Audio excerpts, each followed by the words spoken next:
Les députés de l'Assemblée nationale du Cameroun ont adopté une loi prorogeant une deuxième fois leur mandat du 30 mars au 20 décembre 2026. La loi a été promulguée par le président de la République le 25 mars. Au-delà des avantages individuels des députés que cette loi préserve, elle bouscule surtout le calendrier électoral, rendant la possibilité d'avoir les élections couplées municipales législatives quasiment impossible.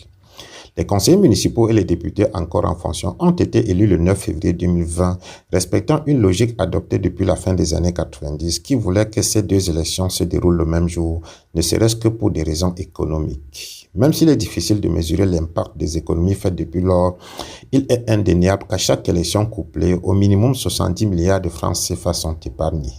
On sait que les présidents des bureaux de vote, par exemple, sont budgétisés à chaque élection pour 75 000 francs CFA environ, même s'ils ne perçoivent pas toujours cette somme. Avec 30 000 bureaux de vote officiellement déclarés au Cameroun, cela fait 2 250 millions de francs CFA seulement pour les présidents des bureaux de vote à chaque élection au suffrage universel. Ces économies ne seront plus faites désormais à cause de la manipulation du calendrier électoral. Le mandat des conseillers municipaux et des députés aurait été renouvelé en février 2025 comme prévu, que cela aurait épargné le Cameroun du flou dans lequel il est désormais, qui ne profite à personne, même pas à ceux qui en tirent les dividendes au fond. Le mandat des conseillers municipaux avait été prorogé au 30 mai 2026, soit 15 mois. Légalement, il peut être prorogé pour 18 mois, dont il existe la possibilité de le repousser au 30 août 2026. Dans ce cas, le renouvellement devra se faire le 10 août, correspondant à 20 jours avant l'expiration du mandat comme exigé par la loi électorale. Dans ce cas également, le corps électoral devra être convoqué le 10 mai, correspondant à 90 jours avant l'élection.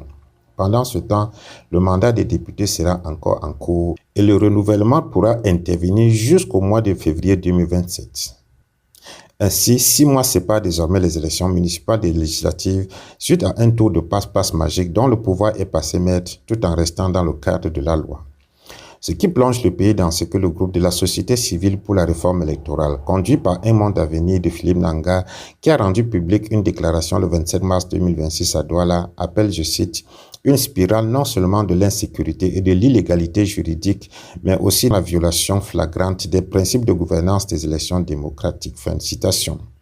Le groupe ne trouve aucune justification à l'état actuel des calendriers électoraux et s'insurge contre la manifestation de la malgouvernance électorale, la violation des principes d'élection démocratique tels que prévus par les institutions internationales auxquelles le pays a adhéré.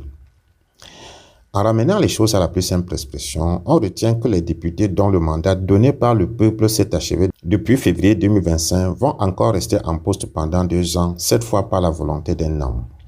Et ce n'est pas tout. Cet homme a encore la possibilité de continuer à les maintenir en fonction pour plus d'années encore.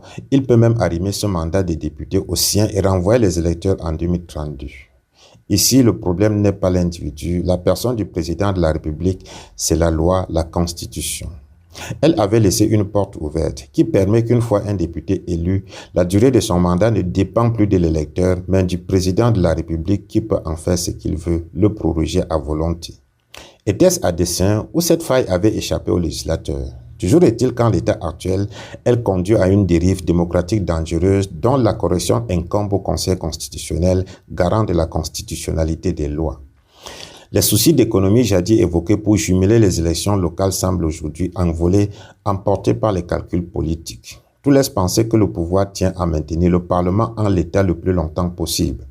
Après le vent de l'élection présidentielle de 2025, le parti au pouvoir ne veut pas prendre le risque de perdre la majorité à l'Assemblée nationale. Le renouvellement pourrait voir entrer à l'hémicycle de nouveaux députés décidés à en découdre avec le pouvoir.